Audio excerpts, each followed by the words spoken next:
¿Qué tal, estimados alumnos?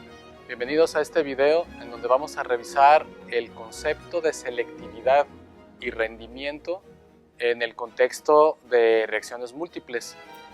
Consideremos este ejemplo en donde la reacción principal consiste en la deshidrogenación de etano para producir etileno. Esta es una reacción industrial muy importante, de las más importantes a nivel mundial, porque produce la materia prima para formar polietileno, que es un plástico muy utilizado. Sin embargo, también ocurre una reacción secundaria en donde el etano se consume, pero no forma el producto deseado. En este caso forma metano. Es claro que esta reacción es indeseable porque está consumiendo el reactivo, pero no forma el producto que queremos. Los ingenieros trabajan para diseñar el proceso de tal manera que esta reacción secundaria ocurra lo menos posible. Sin embargo, en muchas ocasiones no es posible evitarla. Entonces debemos tomar en cuenta la formación de ese producto no deseado al momento de hacer los balances y la estequiometría del proceso. Por eso se define la selectividad. Recordarán que la selectividad cuantifica lo que se forma del producto deseado con relación al producto no deseado. Se define entonces como moles formados del producto deseado por cada mol del producto no deseado. Como imaginarán, esto también afecta a los rendimientos. Y vamos a definir en este caso el rendimiento del producto deseado como los moles formados entre los moles que se hubieran formado de ese producto si no hubiera reacción secundaria y si se consumiera todo el reactivo limitante.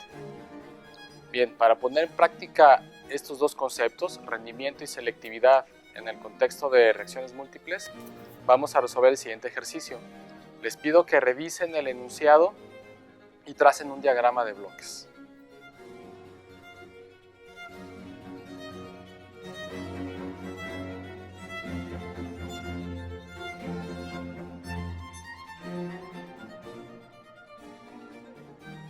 Bien, en este ejercicio se nos pide calcular la selectividad para este proceso. Un proceso en donde están ocurriendo las dos reacciones que vimos en la secuencia anterior, en donde la principal es la deshidrogenación del etano y ocurre una reacción secundaria en donde parte de ese etano se consume con parte del hidrógeno formado en la reacción principal para formar metano. Y se nos pide calcular la selectividad del etileno con relación al metano formado. Es decir, tenemos que calcular cuánto etileno y cuánto metano está saliendo del reactor. Y para eso pues vamos a hacer algunos cálculos estequiométricos y esbozaremos también balances de materia. Vamos a comenzar por calcular cuánto etano se consumió. Recordar que esto lo vamos a obtener a partir del dato de conversión. Están entrando 100 moles por segundo de etano, pero solo reaccionan o se consumen el 70%. Entonces, utilizamos una proporción que dice 70 mol de etano consumido por cada 100 moles de etano alimentado al proceso. Entonces esto nos da 70 mol de etano consumido. Ahora vamos a utilizar el dato de rendimiento que dice que es del 50%. Esto nos va a servir para calcular el etileno formado. Entonces, primero vamos a calcular el rendimiento teórico. Recordar que el rendimiento teórico es la cantidad que se va a formar del producto, suponiendo que se consume el reactivo limitante. Por supuesto, el etano es el único reactivo, entonces será el reactivo limitante. Y tenemos 100 mol de etano que se alimentan. utilizamos aquí la proporción estequiométrica, que es 1 a 1 por 1 mol de etileno por cada 1 mol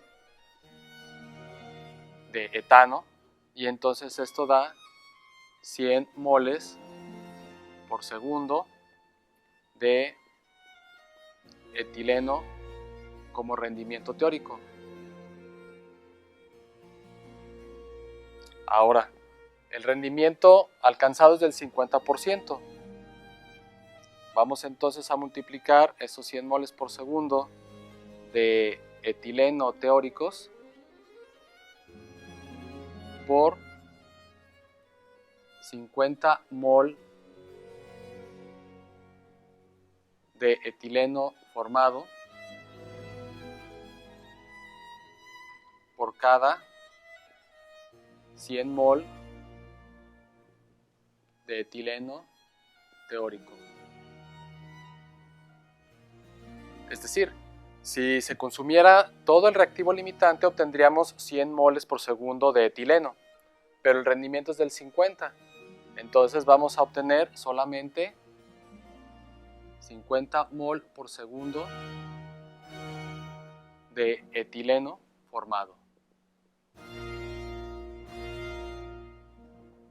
Okay.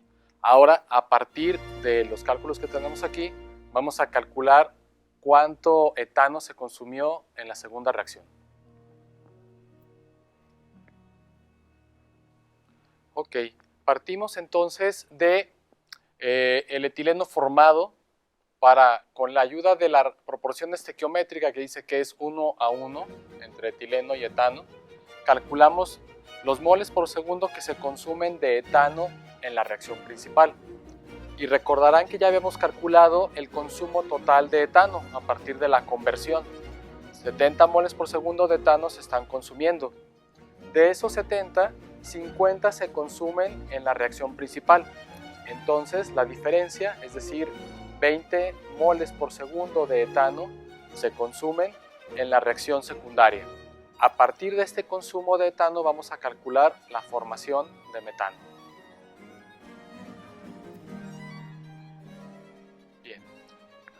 Vamos a calcular entonces el metano formado en la reacción no deseada. A partir de los moles de etano que se están consumiendo en esa reacción secundaria y utilizando la proporción estequiométrica que dice 2 moles de metano por cada 1 de etano, encontramos que se forman 40 mol de metano por segundo en la reacción secundaria. Este es el producto no deseado. Vamos a calcular entonces la selectividad de acuerdo a la definición. Moles del producto deseado entre moles del producto no deseado. Y aquí hemos tomado como base un segundo de tiempo. Entonces se forman 50 mol de etano por cada 40 mol de metano. Y esto hace 1.25 moles de etano por cada 1 mol de metano. Y con esto llegamos al fin de este ejercicio, que nos ha servido para practicar el concepto de selectividad. Vamos a practicar ahora con otro enunciado. Les pido que revisen lo que se pide en la siguiente diapositiva, hagan un diagrama de bloques e intenten bosquejar una solución antes de continuar.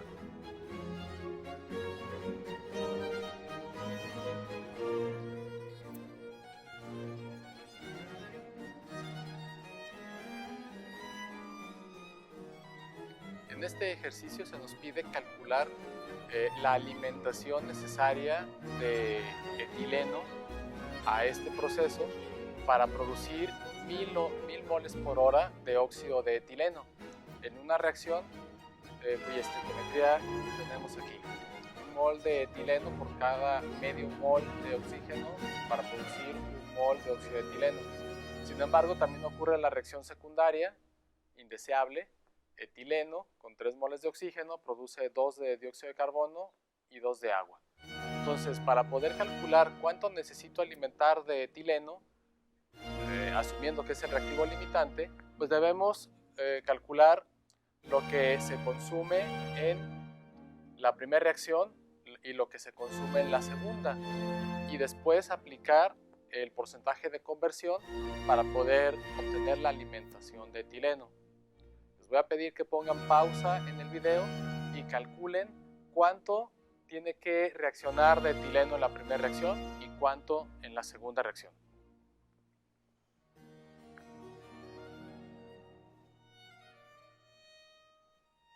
Vamos a revisar sus cálculos. Primero, el etileno consumido en la reacción principal, a partir de la producción deseada de óxido de etileno y con la proporción estequiométrica 1:1, obtenemos que si se van a formar 1000 moles por hora de óxido de etileno, significa que se consumen en la reacción principal 1000 moles por hora de etileno. Ahora, para calcular el etileno consumido en la reacción secundaria, empezamos por calcular el CO2 formado en esa reacción secundaria y lo hacemos utilizando la producción de óxido de etileno y la selectividad, que dice que es de 10 moles de óxido de etileno por cada 1 mol de dióxido de carbono.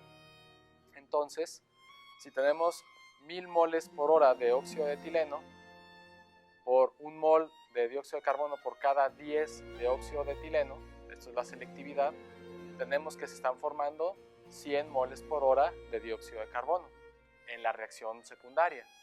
Una vez que conocemos la formación del dióxido de carbono, por estequiometría podemos calcular cuánto etileno se ha consumido en esa reacción. Y entonces hacemos el cálculo.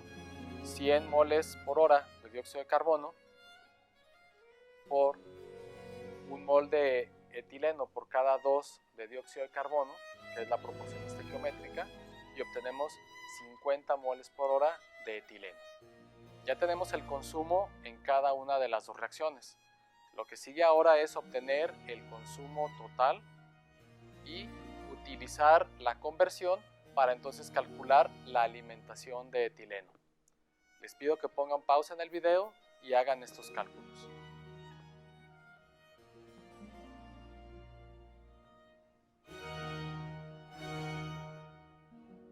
Vamos a revisar sus resultados.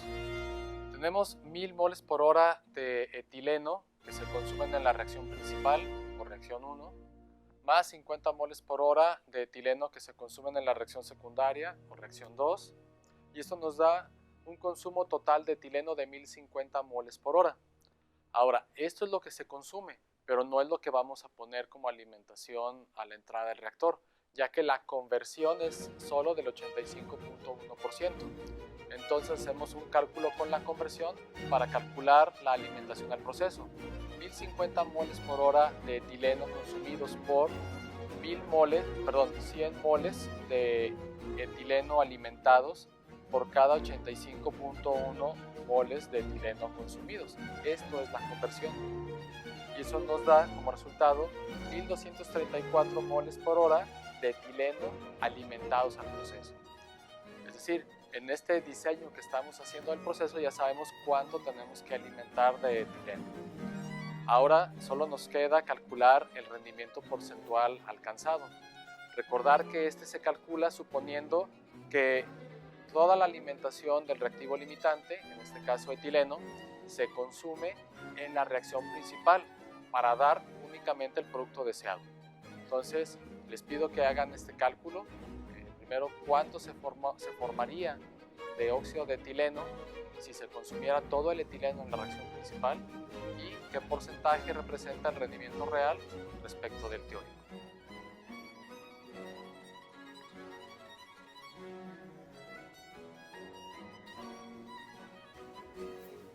Bien, entonces, suponiendo que la totalidad de la alimentación de etileno, es decir, 1234 moles por hora, se consumen solo en la reacción principal, se van a producir 1234 moles por hora de óxido de etileno.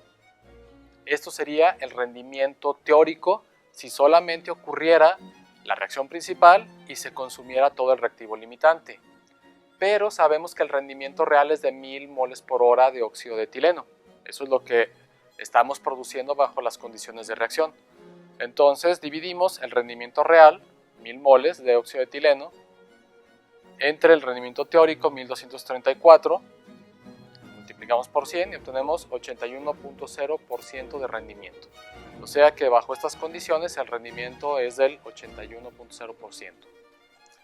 Con eso terminamos este video dedicado a los conceptos de rendimiento y selectividad en sistemas con reacciones múltiples, que espero sea de su utilidad, y si aún tienen preguntas, no duden en contactarme.